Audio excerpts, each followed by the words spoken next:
अस्सलाम ਵਾਲੇਕੁਮ ਸਲਾਮ sir.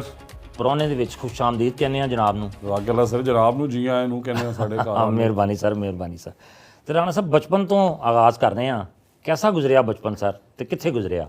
Sir बड़ा अच्छा गुजरिया ते 5 साल अपने पिंड रहा। अच्छा। और 1-1.5 साल उत्थे ही सरकारी स्कूल गया, फिर शहर के करीब। अच्छा, तुसी भी सरकारी स्कूल च पढ़े हो? जी, मैं पहला 1.5 साल उत्थे पढ़िया, फिर साडा पिंड जिहड़ा है गुलजार जागीर फूलनगर शहर तो 1 किलोमीटर ते। अच्छा जी। फिर रोज़ पुराने ज़माने ते फिर इलैक्ट्रिक बसां ते होंदियां नहीं सी। हाँ जी, हाँ जी, हाँ जी। ਤੇ ਉਦੋਂ ਘੋੜਿਆਂ ਤੇ ਟਾਂਗਿਆਂ ਦਾ ਰਿਵਾਜ ਸੀ ਤੇ ਉਹਦੇ ਤੇ ਬਹਿ ਕੇ ਫੂਲਨਗਰ ਸ਼ਹਿਰ ਗਿਆ। ਉੱਥੇ ਇੱਕ ਆਬਿਦ ਕੈਮਬਰਿਜ ਸਕੂਲ ਸੀ, ਉੱਥੇ ਕਰੀਬਨ 6 ਮਹੀਨੇ ਪੜ੍ਹਿਆ। ਔਰ ਉਸ ਤੋਂ ਬਾਅਦ ਐਚਐਨ ਗਿਆ। ਭਰਪੂਰ ਸ਼ਰਾਰਤੀ ਸਾਂ। ਅੱਛਾ ਜੀ। ਸਾਰੇ ਪਿੰਡ 'ਚ ਚੱਕਰ ਲਾਈਦੇ ਸੀ। ਮੇਰੇ ਦਾਦਾ ਜੀ ਨੂੰ ਘੋੜਿਆਂ ਦਾ ਬੜਾ ਸ਼ੌਕ ਸੀ, ਹਾਰਸ ਰਾਈਡਿੰਗ ਕਰੀਦੀ ਸੀ। ਸਹੀ ਹੈ। ਔਰ ਪਿੰਡ ਦੇ ਬੱਚਿਆਂ ਨਾਲ ਸ਼ਾਮ ਨੂੰ ਖੇਡੀਦਾ ਸੀ। ਜ਼ਬਰਦਸਤ। ਔਰ ਉਸ ਜ਼ਮਾਨੇ 'ਚ ਫਿਰ ਕਿਉਂਕਿ ਤੁਹਾਨੂੰ ਪਤਾ ਹੈ ਕਿ ਸਰਕਾਰੀ ਸਕੂਲ ਜਿਹੜੇ ਨੇ ਉਹਨਾਂ ਦੇ ਅਸਾਤਜ਼ਾ ਬੜਾ ਬਿਲੀਵ ਕਰਦੇ ਸੀ ਤਖਤੀ ਲਿਖਣ ਵਿੱਚ। ਤਖਤੀ ਲਿਖਣ ਕਿ ਲਿਖਾਈ ਅੱਛੀ ਹੋਵੇ। ਲਿਖੀ ਤਖਤੀ ਵੀ ਲਿਖੀ ਜੀ ਲਿਖੀ 6 ਮਹੀਨੇ ਲਿਖਦੇ ਨੇ। ਤੇ ਸ਼ਰਾਰਤਾਂ ਤੁਸੀਂ ਕਰਦੇ ਰਹੇ ਹੋ ਤੇ ਕੋਈ ਐਸੀ ਸ਼ਰਾਰਤ ਜਿਹੜੀ ਅੱਜ ਤੱਕ ਯਾਦ ਹੋਵੇ ਤੇ ਜਿਹਦੇ ਤੇ ਕਦੀ ਮਾਰ ਵੀ ਪਈ ਹੋਵੇ? ਸਰ ਮਾਰ ਤੇ ਮੈਨੂੰ ਜ਼ਿੰਦਗੀ 'ਚ 2 ਵਾਰੀ ਪਈ ਹੈ, ਡਾਂਟ ਬਹੁਤ ਵਾਰੀ ਪਈ ਔਰ ਸ਼ਰਾਰਤਾਂ ਵੀ ਇੰਨੀਆਂ ਨੇ ਕਿ ਲਿਸਟ ਕਿੱਥੋਂ ਸ਼ੁਰੂ ਕਰਾਂ। ਬਟ ਇੱਕ ਤੁਹਾਨੂੰ ਉਂਝ ਸੁਣਾ ਦੇਣਾ ਕਿ ਜਦੋਂ ਅਸੀਂ ਪਿੰਡ ਰਹਿੰਦੇ ਸੀ ਜੀ ਤੇ ਰਾਣਾ ਫੂਲ ਸਾਹਿਬ ਅੱਲਾਹ ਤਾਲਾ ਉਹਨਾਂ ਦੀ ਮਗਫਰਤ ਕਰੇ, ਔਰ ਮੇਰੇ ਵਾਲਿਦ ਸਾਹਿਬ ਵੀ ਉਦੋਂ ਇੰਡੀਪੈਂਡੈਂਟ MNA ਜਿੱਤੇ, ਫਿਰ PMLN 'ਚ ਆਏ ਤੇ ਉਹਨਾਂ ਨੂੰ ਲੋਕ ਮਿਲਣ ਆਉਂਦੇ ਸੀ ਤੇ ਥੱਲੇ ਘੋੜੇ ਖੜੇ ਕਰ ਦਿੰਦੇ ਸੀ। ਅੱਛਾ ਜੀ। ਤੇ ਅਸੀਂ ਬੱਚੇ ਸਾਂ ਸ਼ਰਾਰਤੀ ਔਰ ਸਾਰੇ ਕਜ਼ਨ ਇਕੱਠੇ ਹੋਏ ਤੇ ਅਸੀਂ ਉਹਨਾਂ ਨੇ ਉੱਤੇ ਜਾਣਾ, ਵਾਲਿਦ ਸਾਹਿਬ ਕੋ ਥੱਲੇ ਪਾਣੀ ਚਾਰਾ ਪਾ ਜਾਂਦੇ ਸੀ। ਅਸੀਂ ਘੋੜਿਆਂ ਦੀਆਂ ਲਗਾਵਾਂ ਕਿਉਂਕਿ ਰਾਈਡਿੰਗ ਆਉਂਦੀ ਸੀ ਤੇ ਉਸੇ ਟਾਂਗੇ ਨੂੰ ਭਜਾਣਾ। ਫਿਰ ਸਾਰੇ ਥਾੜ 'ਚ ਇੱਕ ਵਾਰੀ ਇਸ ਤਰ੍ਹਾਂ ਹੋਇਆ ਕਿ ਮਹਿਮਾਨਾਂ ਨੇ ਵਾਪਸ ਜਾਣਾ ਸੀ ਤੇ ਉਹਨਾਂ ਨੂੰ ਲੱਭੇ ਨਾ। ਪਿੰਡ ਦੀ ਮਸਜਿਦਾਂ 'ਚ ਐਲਾਨ ਹੋ ਰਹੇ ਨੇ ਕਿ ਟਾਂਗਾ ਕਿੱਧਰ ਗਿਆ। ਅੱਛਾ। ਤੇ ਮੋਟਰਸਾਈਕਲਾਂ ਤੇ ਸਾਨੂੰ ਸਾਡੇ ਮੈਨੇਜਰਸ ਲੱਭਦੇ ਫਿਰ ਰਹੇ ਨੇ, ਪਤਾ ਲੱਗਾ ਕਿ ਉਹ ਬੱਚੇ ਲੈ ਗਏ ਨੇ। ਤੇ ਪਿੱਛੇ ਫਿਰ ਮੈਂ ਵੇਖਿਆ ਕਿ ਮੇਰੇ ਦਾਦਾ ਜੀ ਗੱਡੀ ਤੇ ਆ ਰਹੇ ਨੇ ਕਿ ਉਹ ਵੇਖਣ ਕੀ ਕਰ ਰਹੇ ਨੇ। ਕਿੱਥੇ ਚਲੇ ਗਏ? ਅਸੀਂ ਉੱਥੇ ਹੀ ਫਿਰ ਉਹ ਘੋੜਾ ਤੇ ਟਾਂਗਾ ਛੱਡਿਆ ਔਰ ਫਸਲਾਂ 'ਚੋਂ ਭੱਜਦੇ ਡਰਦੇ ਸ਼ਾਮ ਨੂੰ ਮਗਰਿਬ ਤੋਂ ਬਾਅਦ ਪਿੰਡ ਆਏ।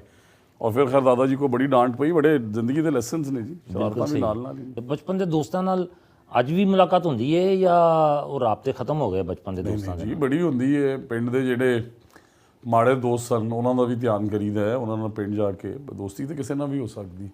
ਔਰ ਫਿਰ ਐਚਐਨ ਕਾਲਜ ਬੋਰਡਿੰਗ 'ਚ ਰਹੇ 12 ਸਾਲ ਤੇ ਅੱਜ ਵੀ ਅਲਹਮਦੁਲਿਲਾ ਸਾਰੇ ਮੇਰੇ ਸਿੰਧ ਦੇ ਦੋਸਤ, ਬਲੋਚਿਸਤਾਨ ਦੇ, KPK ਦੇ, ਬਲਕਿ ਉਹ ਉਹਨਾਂ ਨਾਲ ਜ਼ਿਆਦਾ ਦੋਸਤੀ ਹੈ ਕਿ 12 ਸਾਲ ਰਹੇ ਹਾਂ। 2-4-6 ਮਹੀਨੇ ਗੱਲ ਨਾ ਵੀ ਹੋਏ ਤੇ ਜ਼ਿੰਦਗੀ ਦਾ ਇੱਕ ਹਿੱਸਾ ਹੈ। ਦੋਸਤਾਂ ਯਾਰਾਂ ਨਾਲ ਫਿਰ ਯੂਨੀਵਰਸਿਟੀ ਦੇ ਯਾਰ ਜਿਹੜੇ ਨੇ mails and females both around the world, ਉਹਨਾਂ ਨਾਲ ਵੀ ਰਾਬਤਾ ਰਹਿੰਦਾ ਹੈ। ਕਦੇ ਜ਼ਿੰਦਗੀ 'ਚ ਟਰੈਵਲ ਕਰਾਂ, ਉਹਨਾਂ ਨੂੰ ਮਿਲਣਾ, ਉਹਨਾਂ ਨੂੰ ਬੁਲਾਉਣਾ, ਪੁਆਇੰਟਸ ਡਿਸਾਈਡ ਕਰਨੇ ਔਰ ਰੀਯੂਨੀਅਨਸ ਕਰਨੇ ਤੇ ਬਹੁਤ ਜ਼ਰੂਰੀ। ਜ਼ਿਆਦਾ ਪੜ੍ਹਨ ਦਾ ਸ਼ੌਕ ਸੀ, ਪੜ੍ਹਾਕੂ ਬੱਚੇ ਸੋ ਜਾਂ ਸ਼ਰਾਰਤੀ ਜ਼ਿਆਦਾ ਬੱਚੇ ਸੋ? ਸਰ ਸ਼ਰਾਰਤੀ ਵੀ ਸਾਂ, ਟੌਪ ਦਾ ਸਪੋਰਟਸਮੈਨ ਵੀ ਸਾਂ। ਮੈਂ ਅਲਹਮਦੁਲਿਲਾ ਆਪਣੀ HSN ਕਾਲਜ 'ਚ ਗਵਿਨ ਹਾਊਸ ਜਿਹੜਾ ਪਹਿਲੀ ਤੋਂ 5ਵੀਂ ਹੁੰਦਾ ਉਹਦਾ ਕ੍ਰਾਸ ਕੰਟਰੀ ਵਿਨਰ, 6-7 ਕਿਲੋਮੀਟਰ ਦੀ ਰੇਸ ਹੁੰਦੀ ਹੈ। ਇੰਗਲਿਸ਼ ਡਿਬੇਟਿੰਗ ਕੰਪੀਟੀਸ਼ਨ ਦਾ ਵਿਨਰ। ਅੱਛਾ। ਕੋ ਕਰਿਕੂਲਰਸ 'ਚ ਹਮੇਸ਼ਾ ਅੱਗੇ ਰਿਹਾ। ਫਿਰ ਕਾਲਜ ਟੀਮ ਦਾ ਕ੍ਰਿਕਟ ਦਾ ਕੈਪਟਨ, ਫੁੱਟਬਾਲ ਦਾ ਕਲਰ, ਐਥਲੈਟਿਕਸ ਦਾ ਕਲਰ, 4x100 ਮੀਟਰਸ ਦਾ ਵਿਨਰ ਹਾਂ ਮੈਂ।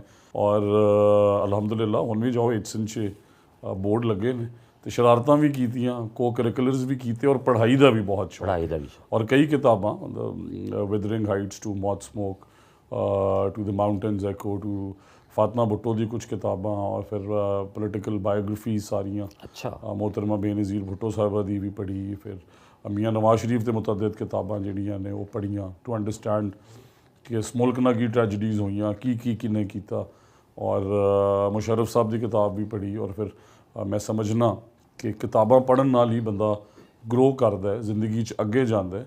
ਤੇ ਕਿਤਾਬਾਂ ਦਾ ਹੁਣ ਵੀ ਸ਼ੌਕ ਹੈ, ਜਦੋਂ ਟਾਈਮ ਮਿਲ ਜਾਏ ਜ਼ਰੂਰ ਪੜ੍ਹਨਾ। ਤੇ ਤੁਸੀਂ ਸਮਝਦੇ ਹੋ ਕਿ ਮਤਾਲਾ ਜਿਹੜਾ ਹੈ, ਸਟੱਡੀ ਕਰਨਾ, ਇਹ ਸ਼ਖਸੀਅਤ ਦੇ ਉੱਤੇ ਅਸਰ ਕਰਦਾ ਹੈ? ਬਹੁਤ ਜ਼ਿਆਦਾ। ਮਤਲਬ ਮੇਰੀ ਕਾਫੀ ਜ਼ਿੰਦਗੀ 'ਚ ਗਾਈਡਿੰਗ ਲਾਈਟ ਜਿਹੜੀ ਕਿਤਾਬ ਹੈ ਨਾ, ਉਹ ਨਿਕੋਲੋ ਮਾਕੀਵੈਲੀ ਦੀ ਕਿਤਾਬ ਹੈ ਦ ਪ੍ਰਿੰਸ। ਔਰ ਉਹਦੇ 'ਚ ਉਹਨੇ ਲਿਖਿਆ ਹੈ, ਵੇਖੋ ਉਸ ਜ਼ਮਾਨੇ 'ਚ ਉਹਨੇ ਲਿਖਿਆ ਕਿ ਬੀ ਅਵੇਅਰ ਆਫ ਦੀ ਫਲੈਟਰਰਸ, ਖੁਸ਼ਾਮਦੀਆਂ ਤੋਂ ਤੁਸੀਂ ਕਿਵੇਂ ਬਚਣਾ ਹੈ। ਕੁਰਸੀ ਤੋਂ ਜਿਵੇਂ ਤੁਸੀਂ ਸਵਾਲ ਕੀਤਾ ਕਿ ਪੁਰਾਣੇ ਦੋਸਤਾਂ ਨਾਲ ਰਾਬਤਾ ਹੈ, ਤੇ ਇਕਤਦਾਰ ਦੇ ਆਉਣ ਤੋਂ ਬਾਅਦ ਉਹਨੇ ਕਿਹਾ ਕਿ ਅਗਰ ਪੁਰਾਣੇ ਔਰ ਨਵੇਂ ਦੋਸਤ ਬਦਲ ਜਾਣ, ਸੋਚੋ ਟਰਬਲ ਵਿੱਚ ਹੋ। ਤੇ ਯੂਜ਼ ਆਫ ਸਟਿਕ ਦਾ ਦੱਸਿਆ ਕਿ ਕਿੰਨੀ ਫੋਰਸ ਇਸਤੇਮਾਲ ਕਰਨੀ ਹੈ, ਕਦੋਂ ਕਰਨੀ ਹੈ, ਮੁਹੱਬਤ ਨਾਲ, ਪਿਆਰ ਨਾਲ, ਅਕੀਦਤ ਨਾਲ, ਇਖਲਾਕ ਨਾਲ ਲੋਕਾਂ ਨੂੰ ਕਿਵੇਂ ਮੁਤਮਿਨ ਕਰਨਾ ਹੈ।